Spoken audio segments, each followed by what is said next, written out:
नमस्कार, आप देख रहे हैं सिटी पोस्ट लाइव। मैं हूं श्रीकांत प्रत्युष और मेरे साथ हैं एक बिहार सरकार के भावी मंत्री विनय चौधरी जी। शायद इनको भी जानकारी है, होगी ही जानकारी। नहीं, अभी तो कोई साल की जानकारी वोट है तो जानकारी हो गई होगी। अभी तक कोई जानकारी नहीं लेकिन है। मेरे पास पक्की जानकारी है कि आप मंत्री बन रहे हैं। हाँ, तो आपके मुंह में घी शक्कर, लेकिन हमको कोई जानकारी नहीं अभी तक। नीतीश कुमार के आप सच्चे सिपाही हैं भाई। हम नीतीश ब्रिगेड हैं। हम 94 से उनके साथ हैं और आगे भी मैं सिर्फ और सिर्फ नीतीश कुमार के साथ हैं। तो मंत्री तो आपको बहुत पहले बन जाना चाहिए था। कहा जाता है कि आप पर आरसीपी से का लेवल लगा दिया गया है, इस वजह से आप सफर किए। नहीं, हम तो नीतीश कुमार के आदमी हैं। नीतीश कुमार जी जहां हमको भेज देंगे मैं वहां रहूंगा। अपनी बात में रख देता हूं, अभी ही उन्होंने जो इस्तीफा दिया, मुख्यमंत्री छोड़ के जा रहे हैं, तो मैं स्पष्ट रूप से बैठक में उनके सामने कहा कि बिहार की जनता आपके इस निर्णय से रो रही है। आप अपने इस निर्णय को और ये मैं गलत नहीं बोला। हम इनकम टैक्स चौराहा पर हम फल ले रहे थे, एक बूढ़ा जैसे व्यक्ति आया और हम देखे कि वो रोड से तब करा रहा है। वो जो हमारी गाड़ी पर जो फ्लैग लगा हुआ था जनता दल यू नीतीश जी का, तो वो तरफ करके आया और हमको कहे कि आप विधायक हैं क्या? हम बोले जी।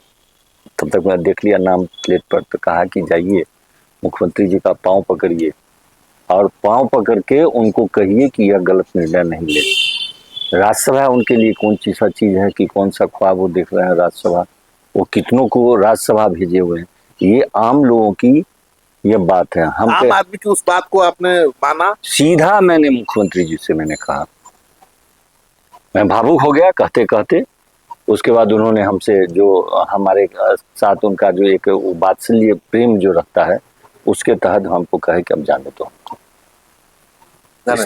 इसलिए मैंने अपनी बात में जरूर रख दिया और मैं नीतीश जो ही हूँ उसके अतिरिक्त कुछ नहीं। नहीं, मुझे पता है कि आप नीतीश जी के ही हैं और किसी के नहीं है। लेकिन भाई कुछ लोगों ने हवा उड़ाया ना कि आप आरसीपी के करीबी हैं, इसलिए मैं तो मंत्री तो पहले ही बन जाता। वो राष्ट्रीय अध्यक्ष थे तो मैं उनके साथ भी काम किया। अभी संजय बाबू भी हैं तो मैं उनके साथ भी काम कर रहा हूँ। इसमें कोई नहीं है। तो आपसे लोग घबराते क्यों है इतना, नेता लोग पार्टी के? काहे घबराएंगे हमसे? हम में तो कोई ऐसी आप ही शायद आपको ये इम्प्रेशन होगा कि हम बहुत ही शालीनता के साथ करता हूँ। सिर्फ अपनी बात को गंभीरता से और दृढ़ता से और जनता के बीच रहते हैं। जनता के बिना तो नहीं काम चलने वाला। अभी भी आपको बुलावा तो गया होगा कि आप पटना में रही है, सब विधायकों को बुलाया गया। कल हमको परसों बुलावा आया कि आप कल चले आए। जब फिर आज बैठक हुई तो मैंने कहा कि जब कल बैठक थी आज क्यों बुला लिया गया? और हम लोग बाहर जाने वाले जीव नहीं है। हम लोग जनता के बीच और एक दिन, और उसमें कुछ प्रोग्राम वगैरह था सबों के बाद में सबने कहा कि अफसोस जाहिर किया कि आप रहते प्रोग्राम हमारे का कई बच्चों स्कूल सब में कार्यक्रम थे, लेकिन पार्टी का आदेश होने के बाद हम फिर कहीं नहीं रहते। तो आप मिथिलांचल को भाई जगह मिल रही है, भागीदारी मिल रही है, तो मिथिलांचल के लिए कुछ रोड मैप है? मिथिलांचल को तो पहले से भी भागीदारी नीतीश जी बराबर देते रहे हैं। हमारे यहाँ से मदन सहनी जी रहे हैं, शीला मंडल जी भी पहले थी।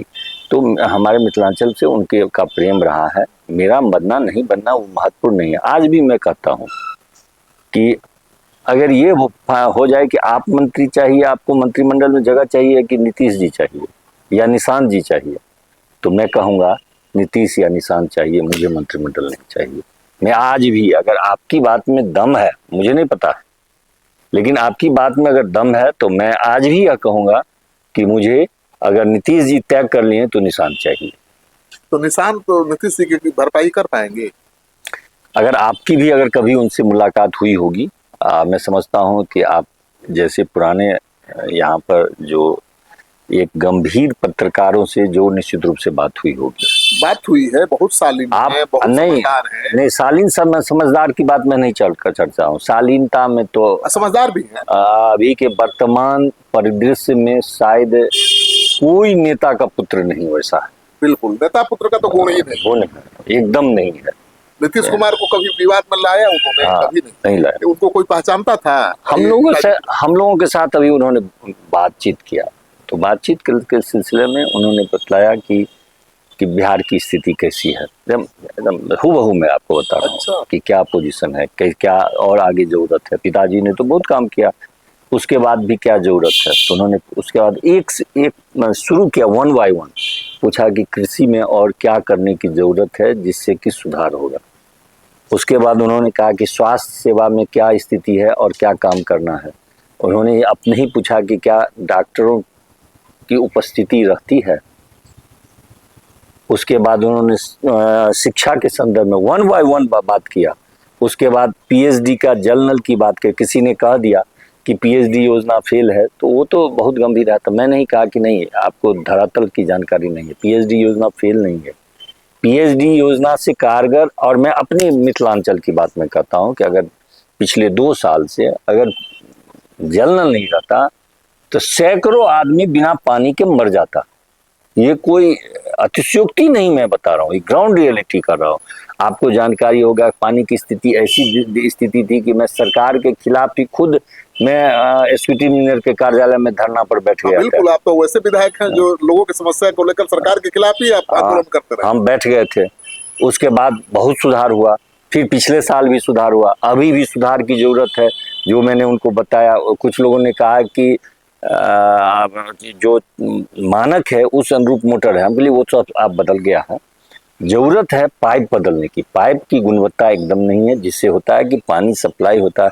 तो उन्होंने कहा कि एकदम ठीक बात करते हैं। विनय बाबू, आपकी बात से तो ये लग रहा है कि निशांत बहुत ध्यान दे रहे हैं शिकायतों पर भी, बहुत जो पब्लिक परसेप्शन है उसको बदलना चाहते हैं कि भाई नल जल योजना को लेकर एक परसेप्शन है कि भाई बहुत गड़बड़ झाला है। तो निशांत की नजर में बात है जी है। और 1.5 घंटा हम लोग से बात हुई। अंत में मैं ही कहा कि भैया आप लोग चलते चलिए, 1.5 घंटा से बैठ रहे हैं, इनको दूसरा भी काम होगा। थोड़ा सा भी घबराहट नहीं, थोड़ा सा भी परेशानी नहीं, थोड़ा सा भी एक होता है ना कि बहुत देर बैठ गए हैं, नेता बहुत देर नहीं आपके साथ बैठना चाहता है कि कहीं कोई और समस्या नहीं बता दे। और उसने एकदम था, हम जब कहे, हम देखें कुछ लोग और वेटिंग में हैं, हम के लिए बहुत लोग वेटिंग में हैं। 1.5 घंटा से हम लोग 6 बजे से 7:30 बजे तक। उनसे उनके कमरे में आप लोग मिलते हैं कि हॉल में ही? बताइए। नहीं, एक रूम में। क्योंकि मुझे जो खबर है कि जिस कमरे में वो रहते हैं एक चौकी है और एक कुर्सी है। नहीं, नीचे में हम लोग के जो एक अन्य बाग में उनके आवास के नीचे में, मुख्यमंत्री की तरफ वो जाते भी नहीं है बैठक करने के लिए, आवास में ही तरफ नीचे में बैठक करते हैं। अब सोचिए ना कि मुख्यमंत्री का बेटा है, भावी फ्यूचर के सीएम भी एकदम, और उनके कमरे में एक चौकी है, कंबल है और एक कुर्सी है, 2 कुर्सी भी नहीं। ये तो आपने देखा होगा। नहीं, वो ऊपर रूम में नहीं मैं गया था, मैं नीचे वाले रूम में बैठ करके उनसे बात किया। तो निशांत क्यों डिप्टी सीएम बनने को तैयार नहीं है? इतना सिंसियर है। देखिए, वो डिप्टी सीएम बने नहीं बने ये मैं नहीं जानता हूँ, लेकिन मैं मेरी इच्छा जो है कि वो पूर्णतया से पार्टी में संघर्ष करें, वो रोड पर आवे, जनता के बीच में जाए। जनता की पुकार उनकी है, हर जनता चाहती है कि वो हम लोगों के बीच में आवे। हाँ, तो यात्रा पर निकलने वाले हैं, बिहार घूमने वाले हैं। बड़ा फैसला है कि डिप्टी सीएम नहीं बनकर निशांत सीधे जनता के दरबार में जाना चाहते हैं। देखिए, उसमें दोनों चीजों बात है, उनका निर्णय अपना निर्णय होगा। एक होता है कि कुछ निर्णय लेने के लिए भी आपको पद आवश्यक है, बिल्कुल। इसलिए अगर वो लेते हैं तो बेहतर रहता, नहीं भी लेंगे तो भी कोई उसमें बहुत परेशानी नहीं होगी, लेकिन ले लेते तो बेहतर। पद पर रहते, हाथ में पावर खुद रहता है, खुद बदलाव का ताकत हो। अब तो कराना पड़ेगा। हाँ, कराना पड़ेगा, किसी से कहना पड़ेगा। अब मान लीजिए आप कैबिनेट में रहते, अपनी बात तो कैबिनेट में रख देते हैं, और कैबिनेट में अगर कोई बात रख देंगे तो उसको इनकार करने में किसी को सोचना पड़ता। उनको मना रहे हैं आप लोग। हमारी बात, हम इसमें सिर्फ एक ही बात के लिए हम उनको मना रहे थे और दबाव डाल रहे थे कि आप राजनीति में आ जाएं। हमारा उद्देश्य पूरा हो गया कि वो राजनीति में आ गए हैं। अब पद उनके लिए बहुत बड़ी बात नहीं है। ये कहा जा रहा है कि सीएम की कुर्सी बीजेपी के पास चला गया, तो अब जेडीयू को खतरा है। जेडीयू को खतरा किसी से नहीं। जेडीयू पहले मास लेवल पार्टी थी, अब संगठन की पार्टी हो गई है। और जब जिस पार्टी में मास लेवल भी रहे और संगठन भी रहे, एक बात आपको बहुत डाटा पर बात करते हैं। अब 14 का चुनाव शायद एक पैमाना माना जा सकता है कि जब हम लोग अकेले लड़े, और एक शायद नरेंद्र मोदी जी का वो हाईएस्ट ग्राफ था। हाँ, बिल्कुल। और उसमें पूरे हिंदुस्तान में नीतीश जी ही हुए कि जो विरोध किए उनका, और खुल करके विरोध करके मैदान में आए। उसमें 17.8% वोट हमको आया था। हमारे भी वोटर जो थे उसको लोगों ने समझाया कि ये नीतीश जी का चुनाव नहीं है, ये मोदी जी का चुनाव है, ये कांग्रेस को हटाने का चुनाव है। जिसके कारण भी हमारा जो अपना आइडिया है कि 10% से कम वोटर्स हमारे इधर से उधर नहीं गए। चलिए 10% आप नहीं मानिएगा, 17.8% तो वोट हमको मिला था ना।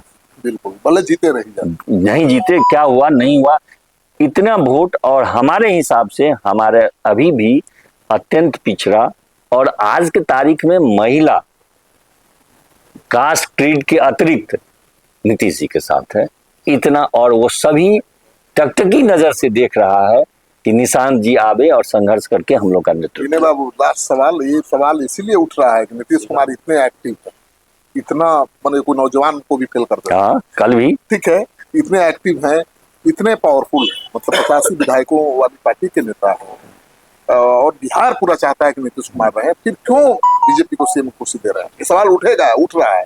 नहीं, आपके इस सवाल से मेरी भी सहमति है। अगर आपने देखा होगा मेरे जिस रोज नीतीश जी ने जो निर्णय लिया था, मैंने कहा था कि आखिर 3 महीना में क्या परिस्थिति उत्पन्न हो गई। मेरा भी सवाल आज भी वो है, मैं कोई उससे परिवर्तन नहीं कर रहा हूँ। लेकिन हम लोग नीतीश जी के हर निर्णय पर उनके पीछे में पत्थर की तरह, हम लोग पहाड़ की तरह उनके खड़ा रहते हैं कि वो जो निर्णय ले लिए, बोलने के लिए हम लोग का पार्टी बड़ा प्रजातांत्रिक है। इसलिए हम समझते हैं कि जितना हम इन बातों की चर्चा करते हैं, अगर दूसरी पार्टी में रहते तो हमको एक्सपेल्ड अभी तक कर दिया गया रहता। लेकिन हम चर्चा करते हैं, लेकिन नीतीश जी ने जो निर्णय लिया उसके पीछे एकदम दृढ़ता के साथ और पहाड़ की तरह, एकता की तरह पूरी की पूरी पार्टी उनके साथ है। लेकिन सम्राट चौधरी से कितनी उम्मीद है? नीतीश कुमार की नीतियों को कितना आगे बढ़ा पाएंगे? ये तो आने वाला समय बताएगा। लेकिन सम्राट चौधरी जी भी ढंग से विधायकों के साथ व्यवहार करते हैं। और सबसे बड़ी बात है कि अगर कोई मुख्यमंत्री ढंग से विधायकों के साथ बात करेगा, उसकी समस्या सुनता है, उसको समय देता है। मैं तो अपनी बात करता हूँ, मैं दर्जनों बार उप मुख्यमंत्री के हैसियत में उनसे मैं समय लिया, और जब वित्त मंत्री के रूप में उनके पास जो भी मैंने कहा वो काम किया, और एकदम खुल कर कहते थे कि जाइए विनय जी, आपकी जो समस्या है वो मेरी समस्या है, आप निश्चिंत होकर के जाइए। सम्राट विधायकों की सुनते हैं। ये मैं अपना अनुभव तो बड़ी ताकत है। हाँ, मैं अपना अनुभव बता रहा हूँ। विधायकों का पावर बढ़ने वाला है। विधायक का पावर तो पहले भी था। ये तीसरी के राज में विधायक का कहाँ चलता? नहीं, एकदम नहीं, ऐसी बात नहीं है। देखिए हम लोग अगर, देखिए एक बात बताते हैं कि अगर जो कोई काम लेकर के जेन्युइन काम के लिए जाएंगे तो वही ना सुनेंगे। अब हम भर दिन ट्रांसफर पोस्टिंग के फेरी में रहेंगे, अब वो चाहेंगे कि हमारा नहीं हो रहा, कहाँ है, हमको क्या जरूरत है ट्रांसफर? कोई कलेक्टर जाएंगे, सरकार मेरी है और जेन्युइन बात लेकर के मैं जाऊंगा तो नहीं काम होगा, निश्चित रूप से होगा। लेकिन अगर गैर जेन्युइन जो नियम के विपरीत जाएंगे तो कितनों आप रहिएगा तो काम तो जरूरी काम सम्राट करेंगे। निश्चित रूप से नीतीश जी के समय में भी होता रहा है, और आगे भरोसा है करेंगे कि करेंगे, ये तो आप वो उन पर डिपेंड करेगा। ये हो सकता है कि पद मिलने पर, परिस्थिति मिलने पर परिवर्तन लोग में होता है, मानी ये मैं अपनी बात कर रहा हूँ। बिल्कुल। हाँ, लेकिन पहले जैसे सम्राट रहे तो निश्चित रूप से काम होगा। चलिए, तो आप सुन रहे थे विनय चौधरी जी को, जेडीयू के बहुत ही धाकड़ बेबाक विधायक हैं, और जन समस्याओं को लेकर अपनी ही सरकार के खिलाफ आवाज भी उठाते रहे हैं। पहली बार मंत्रिमंडल में शामिल होने जा रहे हैं, मंत्री बनने जा रहे हैं, तो इनको ढेर सारी शुभकामनाएं। आप इनको बहुत बेहतर ढंग से जानते होंगे, क्योंकि आपकी बातों को उठाते रहे हैं सरकार के सामने, सदन में भी।